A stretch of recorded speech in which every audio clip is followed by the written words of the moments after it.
की आपण कर्मवीर भाऊसाहेब हिरे यांच्या प्रतिमेस पुष्प अर्पण करावे, अभिवादन करावं आणि या कार्यक्रमाला सुरुवात करावी.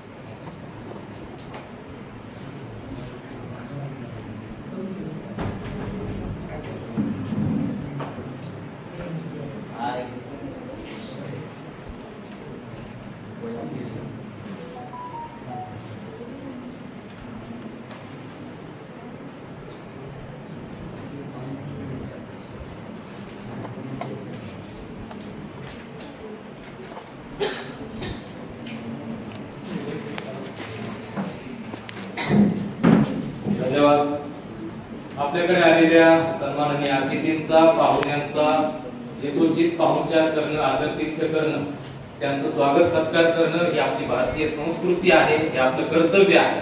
या भावनेनं आज ज्यांचं मार्गदर्शन आपल्याला ऐकायला मिळणार आहे त्या मराठी भाषा साहित्याच्या अभ्यासक वक्त्या आदरणीय डॉक्टर सुहासिनी चित्ते मॅडम यांचं प्रथमतः स्वागत करण्याची विनंती आजच्या कार्यक्रमाचे अध्यक्ष महाविद्यालयाचे सन्माननीय प्राचार्य आदरणीय डॉक्टर भाऊसाहेब गमे सर यांना करतो. आपण आदरणीय चित्ते मॅडमचं महाविद्यालयाच्या वतीनं पुष्पगुच्छ आणि शाल देऊन आदरातिथ्य करा. आदरणीय डॉक्टर भाऊसाहेब गमे सर.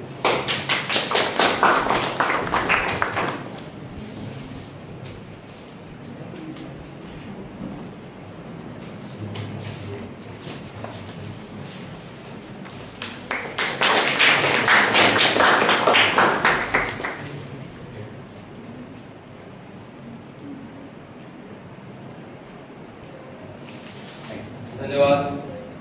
या खास प्रसंगी ज्यांची प्रमुख उपस्थिती लाभलेली आहे त्या माननीय वीणा पराते मॅडम यांचं स्वागत करण्याची विनंती मी आदरणीय राजवाळ मॅडम यांना करतो. आपण आदरणीय वीणा पराते मॅडम यांचं स्वागत करावं.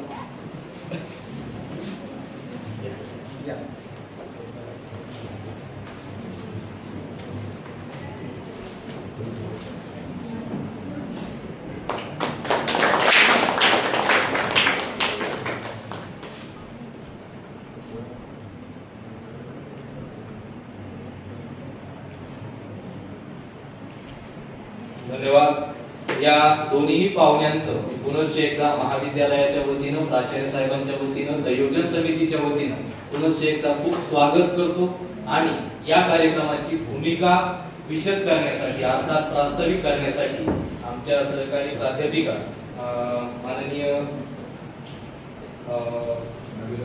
अभिलाषा शिंदे मॅडम यांना विनंती करतो की आपण प्रास्ताविक करावं. होतं कधी धन्यवाद सर. महात्मा गांधी विद्यामंदिर संचालित कला आणि वाणिज्य महाविद्यालय येवला इथे आपण महात्मा गांधी विद्यामंदिर संस्थेच्या कोषाध्यक्ष आदरणीय डॉक्टर सुनीताताई हिरे यांच्या वाढदिवसानिमित्त महाविद्यालयाच्या महिला तक्रार निवारण समितीतर्फे आयोजित कार्यक्रमामध्ये एकत्र जमलेलो आहोत. आदरणीय उपक्रमशील प्राचार्य आमचे डॉक्टर भाऊसाहेब गमे सर, आदरणीय प्रमुख अतिथी सुहासिनी चित्ते मॅडम, पराते मॅडम, उपप्राचार्य डॉक्टर ठाकरे सर, इतर सर्व ज्येष्ठ आणि सहकारी प्राध्यापक आणि मित्र. मी आज महिला तक्रार निवारण समिती जी आपल्या महाविद्यालयामध्ये स्थापन केली जाते तिच्यातर्फे आपण आज या शैक्षणिक वर्षाचा पहिलाच कार्यक्रम घेत असतो. खरं तर सर मला आठवतं त्याप्रमाणे या दिवशी आपण हिमोग्लोबिन चेकअप पण घेतो. विद्यार्थिनींच्या आरोग्यासाठी आणि त्यांच्या मानसिक स्वास्थ्यासाठी सुद्धा आपण अनेक प्रकारचे कार्यक्रम या समितीतर्फे दरवर्षी वर्षभरामध्ये आयोजित करत असतो. त्यामध्ये हिमोग्लोबिन चेकअप, रक्त तपासणी, इतर त्याच्यामध्ये चाचण्या असतात.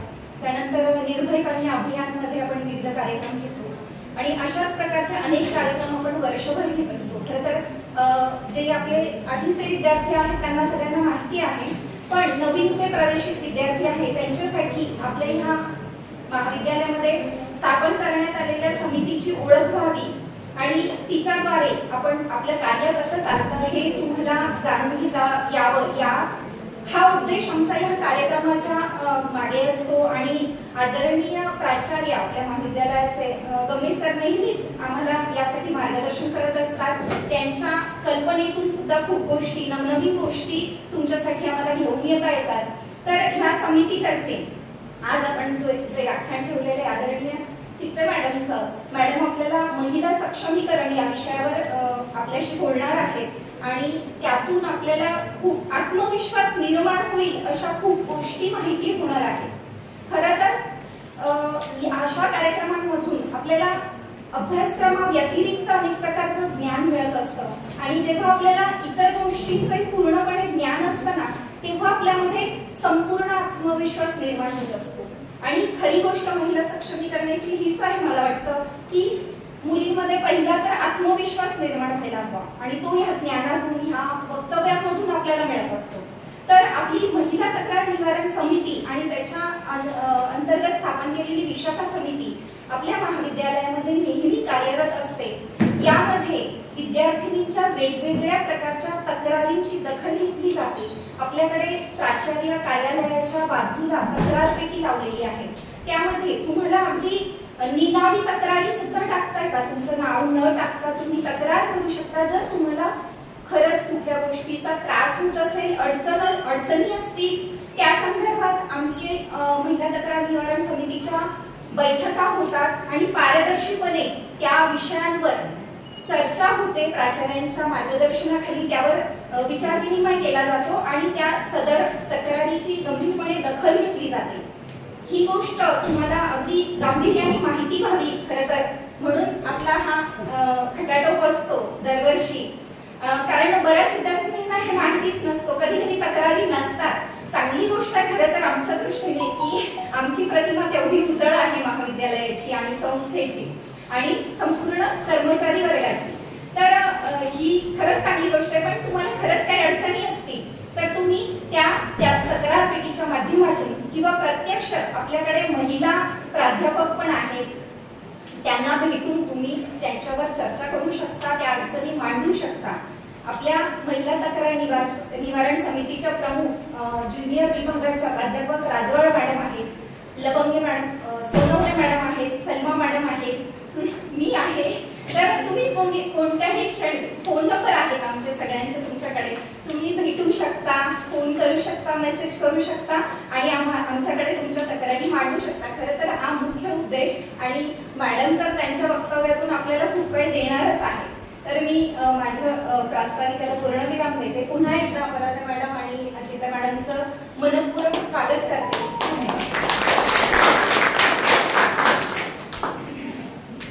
धन्यवाद. कर्मवीर भाऊसाहेब हिरे यांनी एक रोपटं लावलं महात्मा गांधी विद्या मंदिर आणि आदिवासी सेवा समिती नावाचं.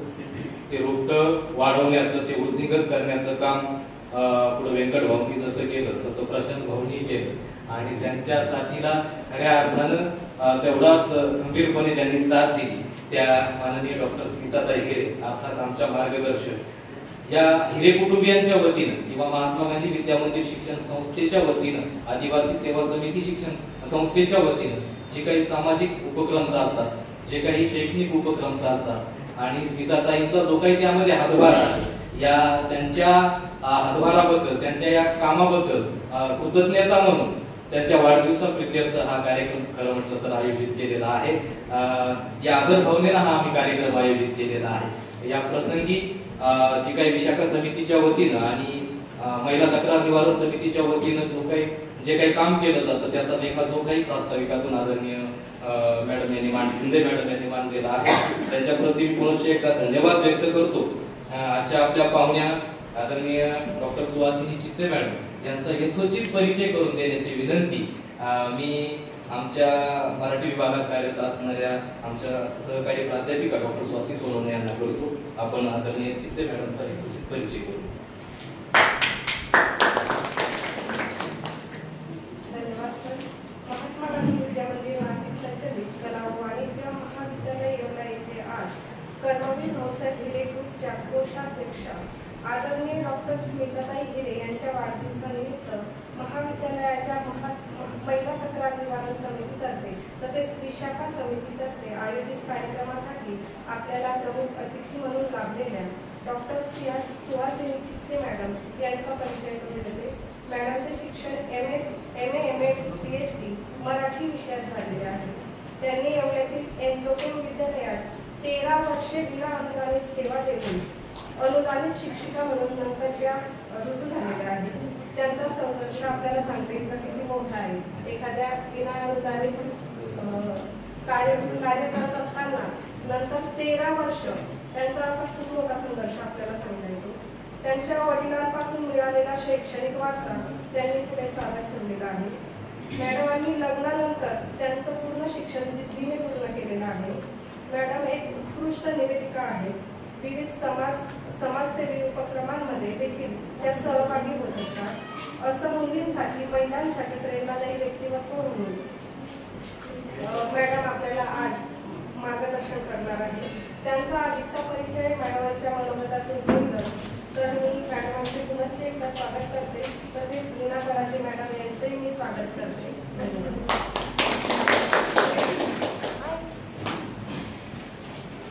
धन्यवाद. आदरणीय सोनवणे मॅडम यांनी आदरणीय चित्ते मॅडमचा यथोचित परिचय करून दिलेला आहे.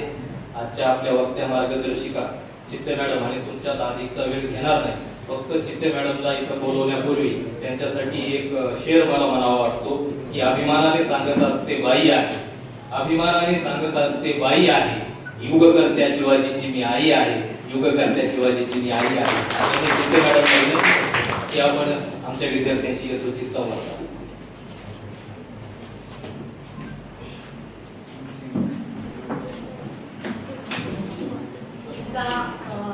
छान माझा परिचय करून दिला. आता मला तर बोलावं लागणारच आहे. सर्वप्रथम मी सर्वांची खूप खूप आभारी आहे की आपण मला इथं बोलावलं. आज महात्मा गांधी विद्या मंदिर संस्थेच्या कोषाध्यक्षा आदरणीय सौभाग्यवती स्मिताताई गिरे यांच्या वाढदिवसानिमित्त हा जो कार्यक्रम आपण आयोजित केला आहे. सर्वप्रथम स्मिताताईंना माझ्याकडनं आमच्या संस्थेकडनं शैक्षणिक संकुलाकडनं वाढदिवसाच्या हार्दिक शुभेच्छा देते.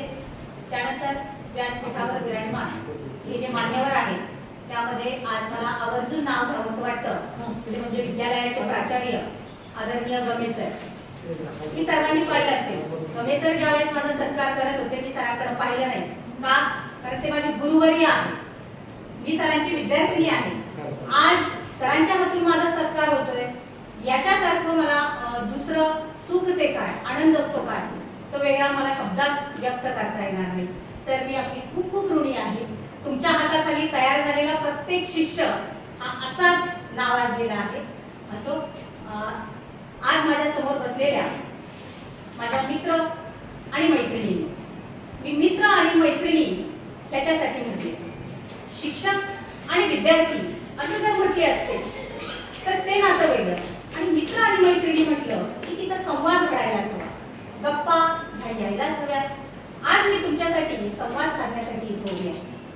महिला सक्षमीकरण किंवा विशाखा समिती अंतर्गत हे जे कार्यक्रम या ज्या मीटिंग आपण घेतल्या जातात या कशासाठी घेतल्या जातात हे आधी आपण पाहिलं. विशाखा समिती अंतर्गत ज्या काही विद्यार्थिनींना अडीअडचणी असतील, जे काही प्रश्न असतील त्याचं निवारण करण्यासाठी या समितीची स्थापना आहे. असं मॅडमने आता सांगितलं की प्रत्येक शाळा कॉलेजेसमध्ये ती असते. आपल्या अडचणी काय असतील. आता मला असं सांगायचंय आपल्याला अडचणी येतातच. नीट वाक्य आहे का? आपल्याला अडचणी येतातच, पण आपण अडचणी निर्माण करू नये, होऊ नये याकडे देखील आपलं लक्ष असणं गरजेचं आहे. आज मला आवर्जून नाव घ्यावंसं वाटतं क्रांतीज्योती सावित्रीबाई फुले यांचं. त्यांच्या फोटोकडे जर पाहिलं तर एक गोष्ट तुमच्या लक्षात आली असेल, त्यांच्या कपाळावर आडवं कुंकू आहे. ते आडवं कुंकू कशाची साक्ष देत आहे? त्या काळी उभी कर्मठ व्यवस्था जी होती ना तिला आडवं पाडण्याचं धैर्य आणि सामर्थ्य आणि धाडस जर कोणाच्या अंगी होतं तर ते क्रांतीज्योती सावित्रीबाई फुले यांच्या. आज त्यांच्यामुळे मी इथं उभी आहे. आज त्यांनी जर तो वसा घेतला नसता, त्यांनी जर धैर्य दाखवलं नसतं, त्यांना आलेल्या जे काही खडतर प्रसंग आज जर स्त्रियांसाठी हे जर शाळा खुल्या केल्या नसत्या तर आपण मी इथं उभं राहून बोलू शकले नसते. स्त्रियांसाठी सर 2 नारी नारी क्या करते हो, नारी नर की खान. नारी नारी क्या करते हो, नारी नर की खान. नारी से ही पैदा हुए राम लक्ष्मण हनुमान. किती सुंदर ओळीचा. स्त्रियांना किती काय काय वर्णन करावं, त्यांच्या गुणांचं, त्यांच्या धाडसाचं, त्यांच्या कष्टाचं वर्णन हे शब्दात करणं तितकंच शक्य नाही. कवयित्री शांता शेट्टीची एक सुंदर कविता आहे, ठाम कविता आहे. त्यामध्ये कवयित्री शांता शेट्टींनी सांगितलं, स्त्री ही मनगटभर बांगड्या भरते. स्त्री मनगटभर बांगड्या भरते, पण त्या मनगटभर बांगड्याच्या आत लपलेलं कणकर मनगट याची सुद्धा दखल घेणं तितकंच गरजेचं आहे. हे देखील पाहायला आज स्त्रियांचं वर्णन किती काय काय आणि कसं सांगावं. आणि त्याच्या आधी मी तुम्हाला एक गोष्ट सांगू इच्छिते. मुलींना येणाऱ्या समस्या, त्यांना येणाऱ्या अडचणी. तुम्ही समोर बसलेल्या मुली बसने येत जात असाल, मला वाटतं येतात ना. बसने येता जाता आपल्याला अनेक संकटांना तोंड द्यावं लागतं. कुठली संकट असतील बरं ती? काय वाटतं तुम्हाला? कुठली संकट असतील? बसने येता जाता प्रत्येकाचीच बघण्याची नजर आपल्याकडे चांगलीच असेल असं नाही. आपण काय करायला हवं? प्रत्येक स्त्रीला नव्हे, प्रत्येक मुलीला त्याला तोंड द्यावं लागत असेल कदाचित नाही सुद्धा. आपण आपलं संरक्षण स्वतः करणं गरजेचं आहे. काय करायला हवं? मला एक गोष्ट सांगा, आपण कोणाला हाय केल्याशिवाय कोणी आपल्याला बाय करणार? साधी गोष्ट आहे. तर त्यासाठी आपण सक्षम बनणं गरजेचं आहे. काय ज्या तुमच्या समस्या असतील त्या आपण आपल्या शिक्षकांशी असतील, आई वडिलांशी असतील, त्या शेअर करणं, त्यांना सांगणं हे गरजेचं आहे. बरं, आता आपण ग्रामीण भागामध्ये राहतो, तुम्ही काय मी पण. आपल्याला एक अडचण अशी आहे, जर समजा मला आलेली अडचण किंवा बसमध्ये असेल, शाळेत असेल, कॉलेजेसमध्ये असेल, गावात असेल, जिथं मला ही अडचण आली, मी जर ही घरच्यांना सांगितली तर घरचे माझे शिक्षण बंद. हे वाटतं आपल्याला. मला सांगा मुलींनो, आपण जर असं घाबरत राहिलं तर आपण पुढे जाऊ शकणार आहेत का? नाही सांगायचं घरच्यांना. आपण तेवढं सक्षम बनणं गरजेचं आहे. कोणी आरे म्हटला की त्याला आपण जर कार्य केलं तर तिथल्या तिथं त्या समोरच्यालाही धाक बसतो. तुम्ही म्हणाल मॅडम तुम्हाला आम्ही दुसऱ्या कॉलेजेस मधून बोलवलंय, मुलंही बसलेले, काय सांगताय तुम्ही? असं म्हणून मी तुम्हाला सांगते की मुलं जे आहेत, मुली जे आहेत, स्वतःचं संरक्षण आपण स्वतः करणं गरजेचं आहे. मुली एखाद्या गोष्टीला जितक्या वाहवत जातात कळतंय ना मला, हे जे वय असतं ना, ह्या वयामध्ये आपण वाहवत जाणं ती नॉर्मल गोष्ट. घरच्यांकडनं आपल्याला थोडीशी बंधनं असतात, नैतिक काही बंधनं आपल्याला असतात. आणि ह्या नैतिक बंधनामध्ये कुणीतरी आपल्याला तो मायेचा, तो प्रेमाचा ओलावा आपल्याला दिसला, जाणवला, कुणी बोललं की आपण विरघळत चाललो, हसत चाललो. हे फसणं कितपत योग्य आहे? एक डोळ्यासमोर घडलेली घटना, ही गोष्ट मी आज तुम्हाला सांगणार. वडील मृत पावल्यानंतर वडिलांच्या 10व्या दिवशी मुलगी ही पळून गेली. मी तुझा, तू माझा, म्हणजे मी स्पष्टच बोलते, bed for each other, I love you, मला तुझ्याशिवाय करमत नाही, तुला माझ्याशिवाय करमत नाही, चल आपण पळून जाऊन लग्न करू, राजा राणी सारखं राहू, वगैरे वगैरे वगैरे. वडिलांचा 10वा चालू. वडिलांच्या 10व्या दिवशी मुलगी त्या मुलाबरोबर पळून गेली. वर्ष 1.5 वर्ष काय त्यांचा संसार अगदी मजेशीर चालला. अगदी मोठा मुलगा होता तो 2 वर्षाचा झाला, लहान पोकरू जे होतं ते 6 महिन्याचं. त्याच्यानंतर मग मात्र त्या मुलाचा किंवा त्याच्या आईचा, म्हणजे त्या मुलीच्या सासूचा, त्या मुलीसाठी जो मानसिक शारीरिक जो काही छळ सुरू झाला, मुलीला आठवण आली कोणाची? आईची. आईला फोन करायची, आई ग असा त्रास आहे मला, काय करू ग? आईचंच काळ असते, आईला वाईट वाटायचं. बाई आता तू काय कर, निघून ये बरं. मी म्हणायची आई मी वडिलांच्या 10व्याच्या दिवशी असं केलंय, नातेवाईक मला काय म्हणतील, मी कशी जाऊ, मी कशी येऊ, मला काय म्हणतील. रडत पडत तसेच दिवस काढायचे. ना तो मुलगा काम करत होता, ना काही कष्ट करत नव्हता. मी एक दिवस येतो बाबूगावचं ते तळ आहे का, तिथं जाऊन तिनं आपल्या आईला आपल्या बहिणींना व्हिडिओ कॉल लावला. कोरोनाच्या आधीची अगदी घडलेली घटना आहे, त्या पुस्तकातून तुम्हाला ती सांगत नाही. तिथं गेली, आईला बहिणींना व्हिडिओ कॉल लावला, सगळी परिस्थिती सांगितली, रडली, रात्रभर घरी आली नाही म्हणून दुसऱ्या दिवशी तिचा शोध घेतला. मी बाकीचं तुम्हाला सांगत नाही. दुसऱ्या दिवशी जेव्हा तिचा शोध घेतला तेव्हा 6 महिन्यांचं बाळ तिनं उराशी कवटाळलं असेल. ते उराशी कवटाळलेल्या बाळासहित तिनं त्या तळ्यात उडी मारली होती. दुसऱ्या दिवशी फुगून ते बाळ तिला छातीशी लटकलेलं आणि ती तसेच्या तसे फुगलेले बघा. मला सांगा काय त्या गोष्टींमध्ये ठेवलं. आज महिलांनी, आज मुलींनी स्वतःच्या पायावर उभं राहणं फार गरजेचं आहे, फार गरजेचं. कशासाठी? 100 रुपये द्या. त्या 100 रुपयाचं काय केलं? सरांना थोडं वाईट वाटते, पण आपण स्वतः सक्षम बनणं तितकंच गरजेचं आहे आपल्यासाठी, स्वतःसाठी, स्वतःच्या आनंदासाठी, आपल्या कुटुंबासाठी, आपल्या मुलांसाठी. जेव्हा एक स्त्री साक्षर होते त्यावेळेस अशा ज्या काही अनिष्ट चाली, रीती, रूढी, प्रथा, परंपरा ज्या असतील त्याला ती स्त्री खतपाणी घालत नाही, ते स्टोन जे आहे ते फोपावत नाही. कोरोनापासून काय झालं माहिती का? मध्ये ह्या कोरोनाच्या पिरियडमध्ये ऑनलाईन शिक्षण पद्धती आली. मग आम्हाला सगळ्यांना मोबाईल घेणं गरजेचं होतं. आम्ही मोबाईल घेतले. आमचं बालपण आम्ही आठवतोय ना, आम्हाला मोबाईल घेतच नव्हते मुली. कुठेतरी आपल्या लँडलाईनवर कोणाच्या तरी इथं फोन यायचा आणि ते सांगायला यायचे निरोप तुमचा फोन आलाय 10 मिनिटांनी परत करणार आहे आणि तुम्ही तिथं या आणि तो बघा काय ते. मग आपण जायचो तिथं, मग आम्ही तो फोन रिसिव्ह म्हणजे ऐकायचा आवाज. मी तर तुम्हाला सांगते ना, मी जेव्हा फोनवर बोलायला पहिल्यांदा सुरुवात केली ना, धाड धाड कसा आवाज येत असेल, काय होत असेल, कसं येत असेल, काय होत असेल. पण तो काळ खरोखरच विद्यार्थी मित्रांनो चांगला नाही, खरोखरच चांगला.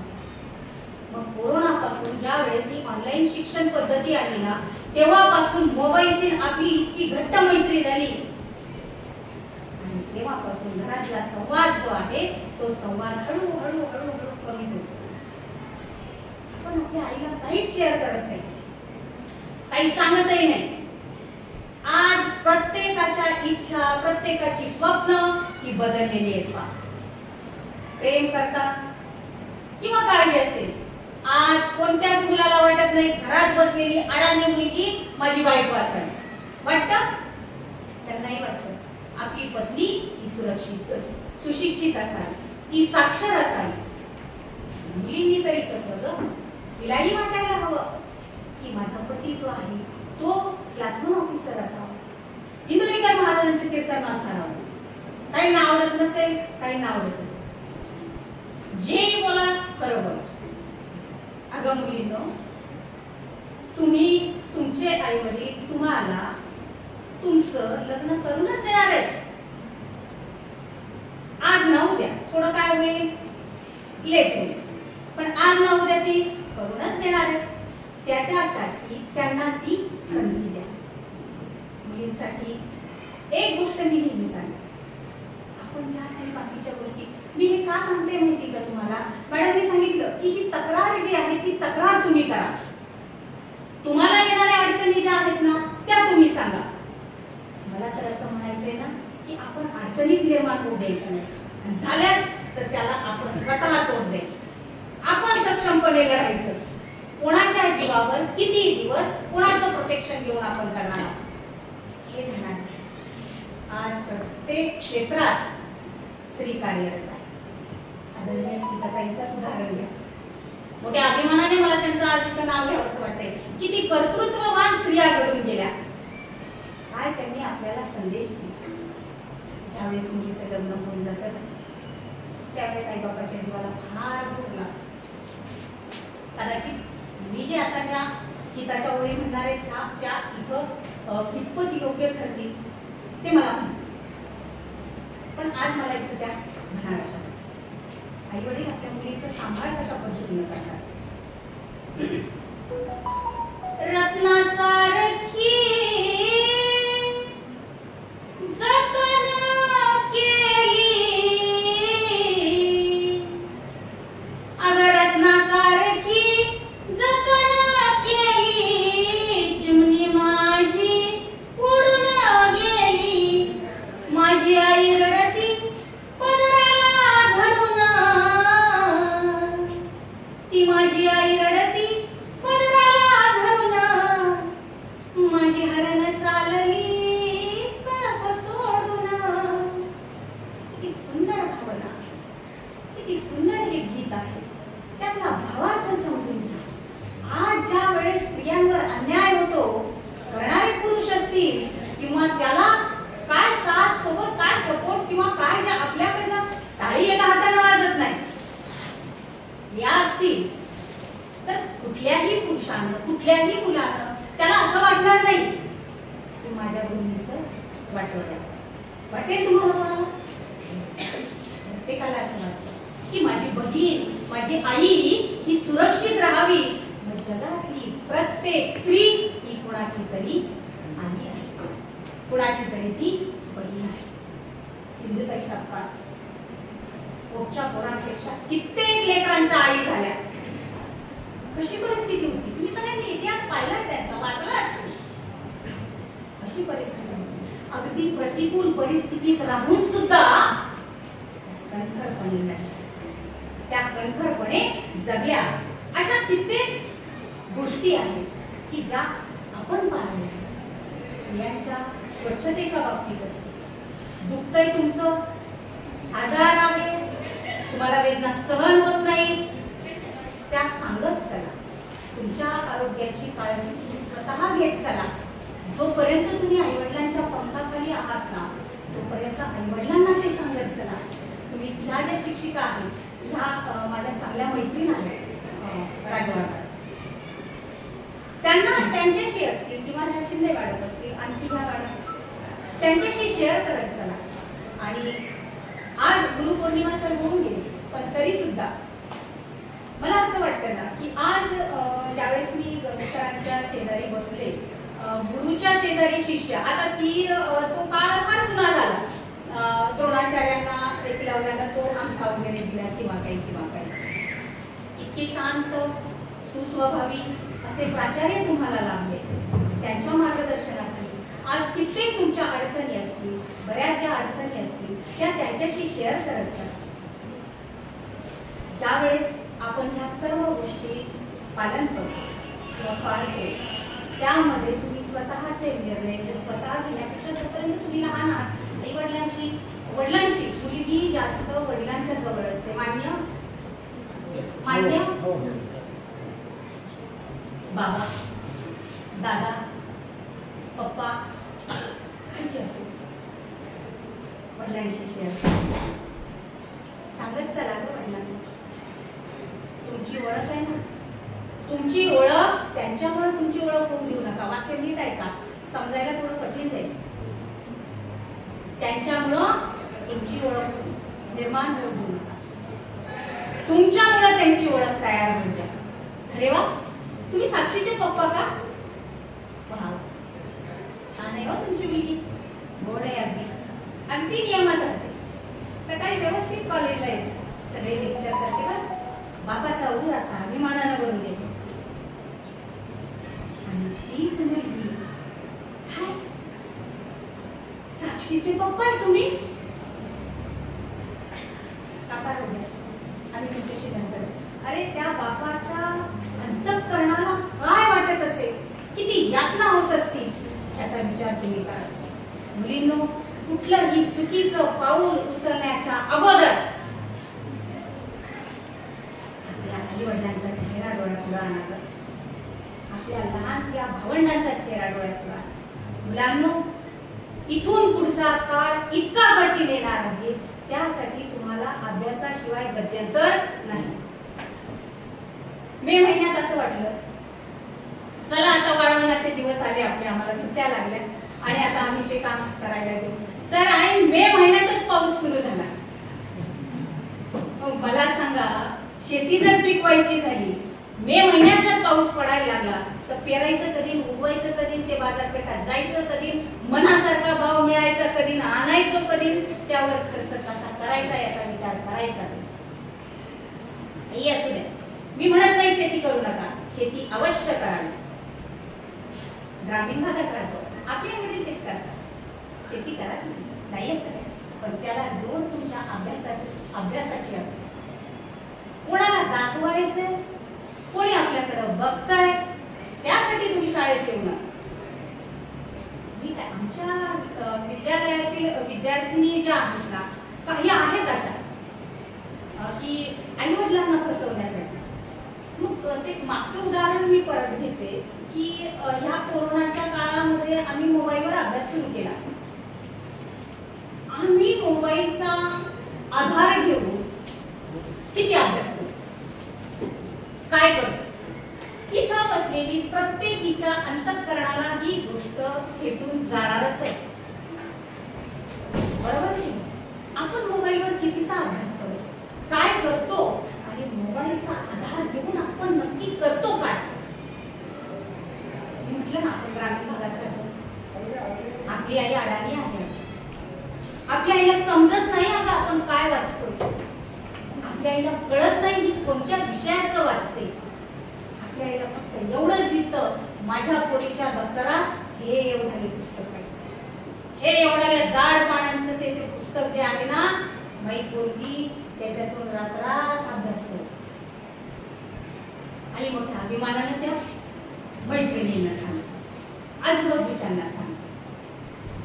आणि माझी मुलगी काय वाचते हे तुमचं तुम्ही स्वतः आत्मपरीक्षण करणं गरजेचं आहे. आपण काय करतो, मग आपण त्या आईवडिलांना फसवतो का, फसले जातात ते बिचारे, त्यांना कळत नाही काय करते. इंद्रजित महाराज म्हणतात, गुड्डी काय करते दार लावून, आपल्याला माहीत गुड्डी मोबाईल पाहती का गुड्डी अभ्यास करते, पण गुड्डी काहीतरी करते. तुम्ही त्यांना नाही फसवत, स्वतःचं आयुष्य आपण फसवत असतो. या निमित्ताने मी फक्त तुम्हाला एकच सांगेन, मुलींनो शिका, तेही कसं शिका, तुमच्या स्वतःसाठी जगा, आनंद घ्या, आयुष्याचा आनंद घ्यायलाच हवा. तुम्ही म्हणाल मॅडम इथं आल्या आणि तुम्ही नाईटी बंधनं लावली, काय काय सांगून गेल्या, तर नाही, आयुष्याचा आनंद घ्यायचा ना, का नाही घ्यायचा, प्रत्येकाचा हक्कच आहे तो. पण समाजानं आपल्याला काही वर्तुळ घालून दिलेलं आहे, काही नीतिमूल्य, त्या नीतिमूल्यांमध्ये राहून त्यांचा आधार घेऊन आपण आपल्या आयुष्याचा आनंद हा अवश्य घ्यायला. प्रत्येकाने, मुलांनो, एक कुटुंबाची जबाबदारी तुमच्यावर येणार आहे. तुम्हाला कुटुंब पोसायचं आहे, कुटुंबाचा भार तुमच्यावर येणार आहे. तुम्ही जे आता वर्तन करता, तुम्ही म्हणजे तुम्ही नाही बसलेले नाही, सगळ्या मुलांसाठी मी सांगते, तुम्ही जे आता करता, एक डोळ्यापुढे उदाहरण आणायचं. आपल्या लेकरांनी, आपल्या पोरांनी आपल्या बाबतीत आपल्याशी असं केल्यावर आपल्याला काय यातना होती. खोटं बोललात ना, पप्पांशी खोटं बोललात, तुमचं पोरगं तुमच्याशी खोटं बोललं, तुम्हाला काय वाटेल.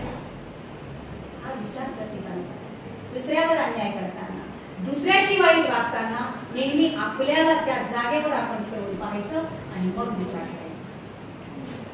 एक विद्यार्थी होता सर माझ्याकडे, कॉमर्सला होता, खूप खोटं बोलायचं.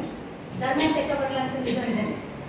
आम्ही असते ना त्याची चौकशी करायला, आईनं मग काय 4 घरची आपली धुणं भांडी करायला लागली आणि त्यांची गुजराती चालायला लागली.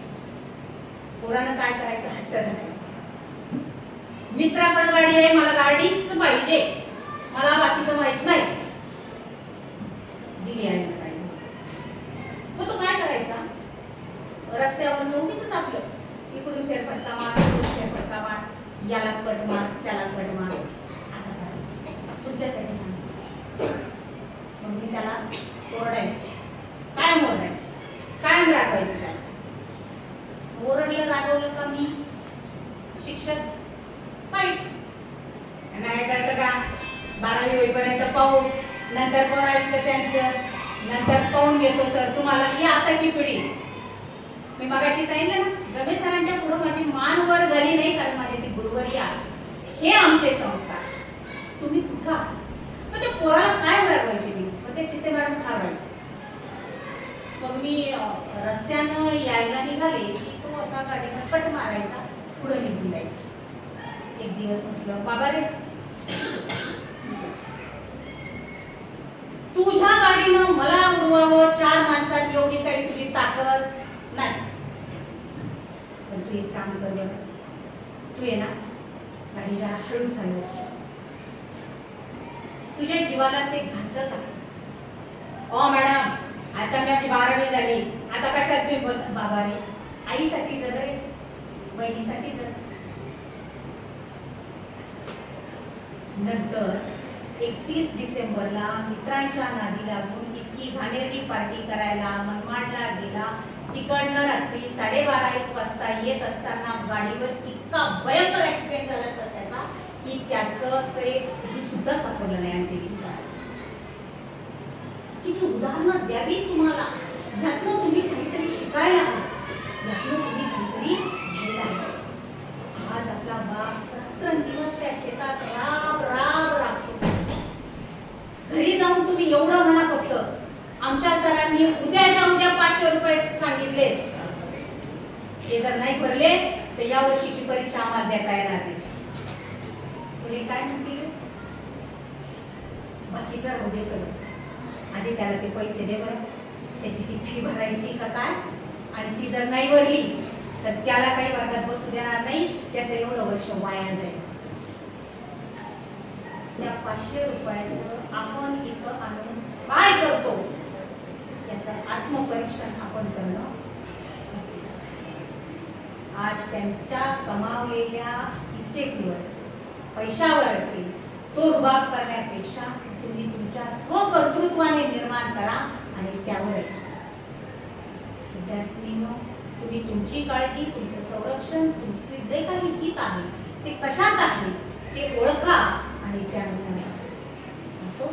विशाखा समिती अंतर्गत महिला सक्षमीकरणाच्या या कार्यक्रमाच्या निमित्ताने आज मला इथे बोलवलं. कार्यक्रमाचे आयोजक संयोजक सर्वांची मी आभारी आहे. विद्यालयाचे प्राचार्य आदरणीय गमे सर यांच्या चरणी वंदन करते आणि माझी 2 शब्द संपवते.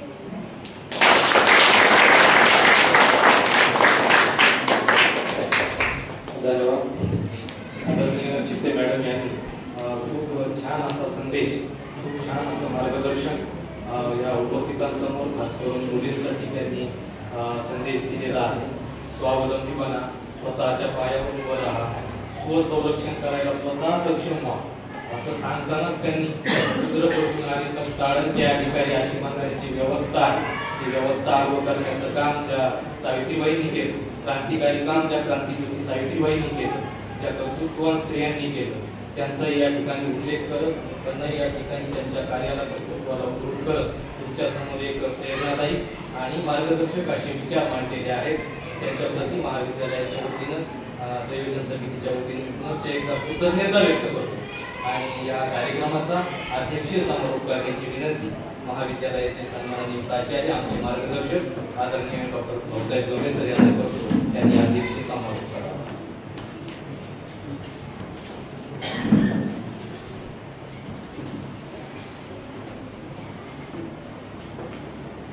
धन्यवाद सर.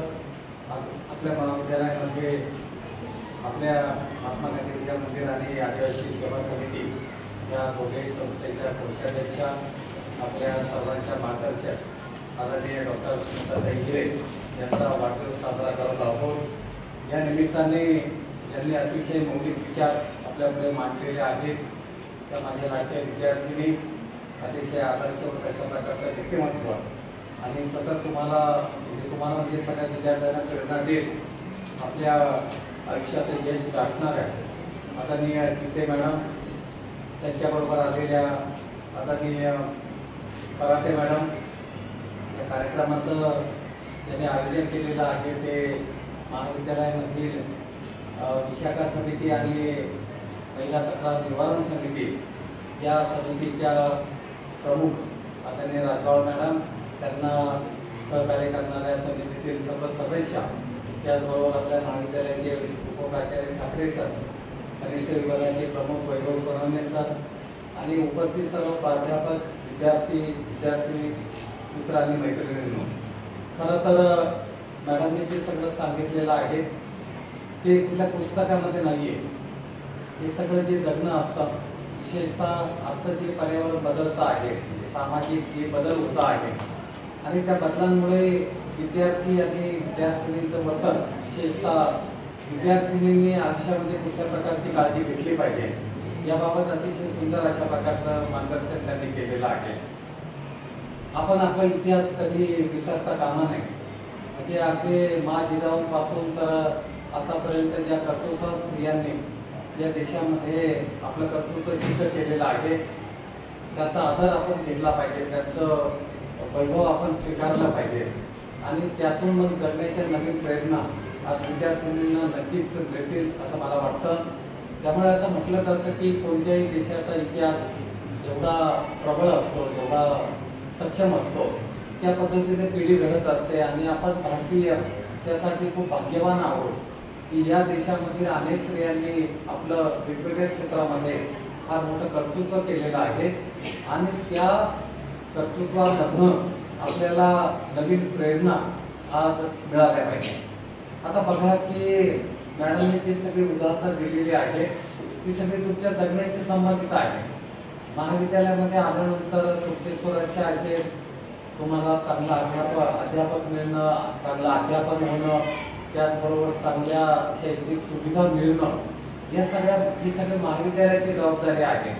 परंतु मॅडमने ज्या विषयावरती शिक्षणशास्त्रामध्ये PhD केलेले आहे तो विषय आहे की विद्यार्थ्यांच्या विकासामध्ये पालकांचं सुद्धा फार मोलाचं स्थान असतं आणि मग ती जबाबदारी जे पालक अतिशय सक्षमपणे पार पाडतात त्यांची मुलं अधिक यशस्वीपणे वाटचाल करतात.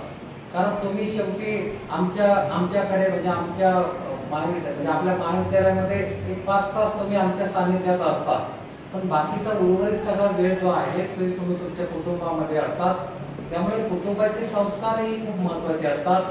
कुटुंबामध्ये कष्ट करणारी आपली आई असेल, बहीण असेल, वडील असेल, भाऊ असेल किंवा जे नातलग असतील त्यांच्याकडनं तुम्ही नेहमी प्रेरणा घेतली पाहिजे.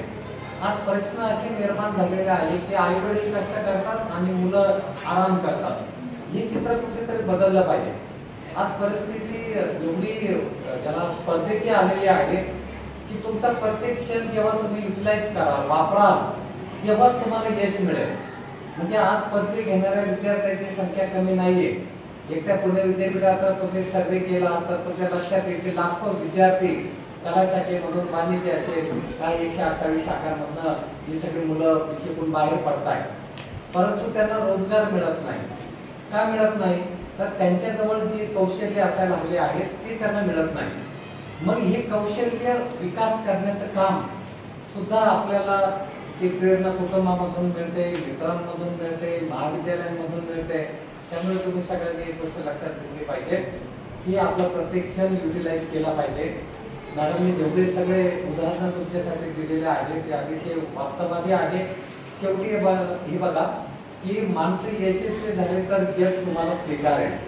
जे माणसं पराजित माणसांची तुम्ही आठवण सुद्धा काढत नाही. त्यामुळे एक लक्षात घ्या की आपला बॅनरवरती फोटो चांगल्या गोष्टीने आला पाहिजे. आहे पेपरमध्ये 2 प्रकारचे फोटो येतात. एक खूप चांगलं काम करणाऱ्या माणसाचा फोटो येतो आणि दुसरं वॉन्टेडचे फोटो माहिती तुम्हाला, बस स्टँडला इकडे तिकडे लावलेले असतात. त्यामुळे तुम्ही विचार करा की जीवनामध्ये आपल्याला आपला कोणी वर्तमानपत्रात फोटो नाही छापला तर चालेल, परंतु आपलं जगणं हे खूप आदर्शवत असलं पाहिजे. आपले विचार आदर्शवत असले पाहिजे. त्यासाठी आज आदरणीय ताईंच्या वाढदिवसानिमित्त आपण एकत्रित जमलो. या सामाजिक विषयावरती चर्चा करतो आहोत.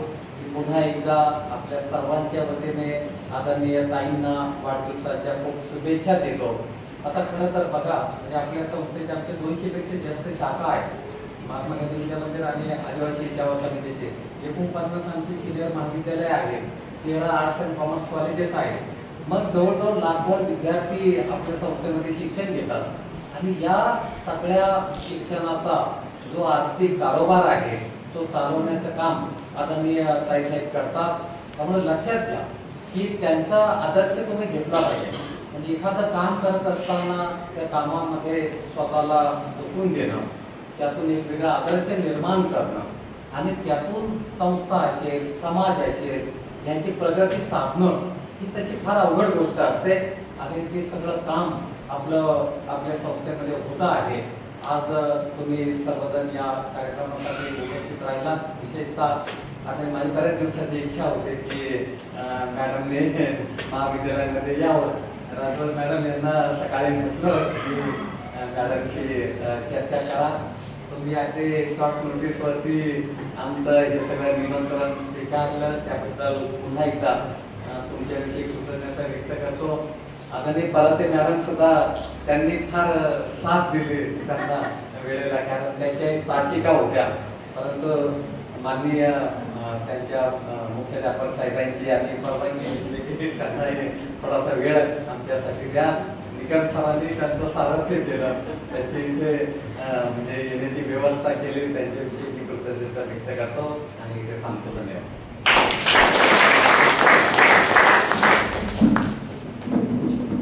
धन्यवाद साहेब. महाविद्यालयात प्रवेश घेतलेल्या प्रत्येक विद्यार्थ्यांचा सर्वांगीण विकास व्हावा, त्याचा व्यक्तिमत्व विकास व्हावा यासाठी आमचे सामान्य प्राचार्य साहेब सतत प्रयत्नशील असतात. वेगवेगळे उपक्रम त्यासाठीच आयोजित केले जातात आणि आजचा उपक्रम सुद्धा त्याचाच एक भाग होता.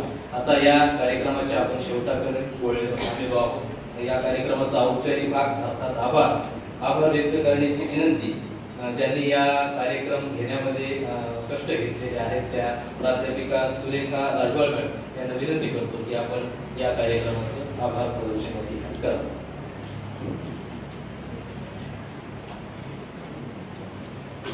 धन्यवाद सर. शेवटचा आणि एक गोड कार्यक्रम माझ्याकडे आलेला आहे. आज 14 जुलै आदरणीय डॉक्टर स्मिताताई हिरे यांच्या वाढदिवसाच्या निमित्तानं तसेच विशाखा समिती व महिला तक्रार निवारण समितीच्या वतीने आजच्या कार्यक्रमाचे अध्यक्ष आदरणीय डॉक्टर भाऊसाहेब गोणे सर यांनी अध्यक्षस्थान स्वीकारलेलं होतं. त्याबद्दल त्यांचे मनापासून मी आभार मानते. तसेच आजच्या कार्यक्रमाच्या प्रमुख वक्त्या आदरणीय चित्ते मॅडम यांना विनंती केल्यानंतर लगेचच त्या तयार झाल्या आणि आमच्या विनंतीला मान देऊन उपस्थित राहिल्या. त्याबद्दल त्यांचे महाविद्यालयाच्या वतीने तसेच संस्थेच्या वतीने आभार मानते. तसेच त्यांच्याबरोबर उपस्थित असलेल्या वीणा पराते मॅडम यांचे देखील मी महाविद्यालयाच्या वतीने आभार मानते. या कार्यक्रमाप्रसंगी उपस्थित महाविद्यालयाचे उपप्राचार्य डॉक्टर रवींद्र ठाकरे सर यांचे देखील मी आभार मानते. तसेच कनिष्ठ विभाग प्रमुख वैभव सोनवणे सर हे देखील या कार्यक्रमाला उपस्थित राहिले, कार्यक्रमाची शोभा वाढवली, त्याबद्दल त्यांचे मी मनापासून आभार मानते. या कार्यक्रमाच्या यशस्वीतेसाठी सर्व प्राध्यापक बंधू भगिनींनी सहकार्य केलं त्याबद्दल त्यांचे मनापासून आभार मानते.